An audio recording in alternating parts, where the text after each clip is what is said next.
I definitely like to sort of look for things that are sort of kind of hiding in plain sight. And so I think one example is I'm really proud of like the stories we've done about YouTube in the last several years, and that I think because YouTube is owned by Google, and sort of people kind of forget like just how insanely massive it is, and that if it were independent, that it would basically be right there on par with Facebook in terms of users and maybe valuation as well. And so like we were really the first sort of magazine to like realize like, wow, they had kind of sort of figured this out, and we're making money, and had really kind of turned this thing around and built this really interesting community, and that was I guess the story ran or almost 4 years ago. It was early 2011, and then sort of been able to follow that story and sort of check in on it a couple of times. Most recently did a feature,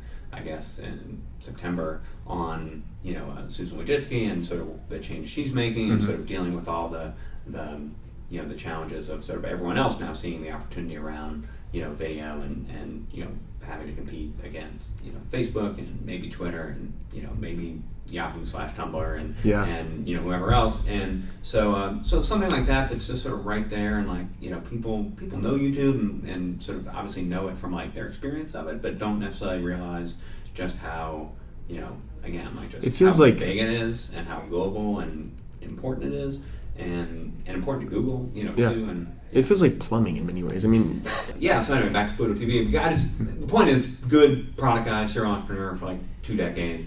I think he came out of like MIT or whatever. I don't know their background. Stumble upon this. But like, what do you like about Pluto TV? Man? Well, so what I like about it is it actually goes back to the old times when you used to turn on the TV and you flip through channels, right. And it seems really archaic, but I kind of miss it slightly. I kind of miss it the same way I miss browsing for movies at Blockbuster Video, which is really strange. There's something about it where it's just like kind of lean back experience. And when I go there, I usually go to like the stand-up channel. I really like stand-up comedy. Yeah, me too. But when I go to YouTube, I have to search for a specific stand-up comedian. They're usually 4 minutes long. When it's done, I have to now choose and think, okay, now I want to watch this one. So it's a lot of effort and thinking, and really what I want is just something either in the background or just something to veg out to. So Pluto, I just like how simple it is. And they also do have different channels that are kind of experimental and topic-based or theme-based. So you can kind of like, just like our collections, like every day there could be a different channel, a different theme that's maybe relevant to what's going on in the world or something. Yeah, I mean, I think right around the time they launched, which was probably a year ago. Summer, or maybe it wasn't too long ago, but I mean, it was 6 to 12 months. Yeah, you might be right. Yeah, I don't have a sense of sort of how it's going, but I mean, I've checked it out. I agree. I think it's an interesting idea, because right. I mean, you do have to kind of know what you want to watch it. I think YouTube, at least had it.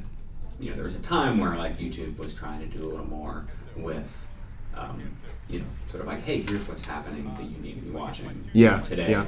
And they kind of got away from that, and I still feel like that was a mistake. Yeah. That there are still people who are just like, what, I want to know like what's whatever, and I'm missing it in my Facebook or Twitter feed, and I don't have the time to sort of keep up with every meme, whatever. But exactly. like, you have thousands of people probably, so you could have, surely somebody could sort of be that curator to do that.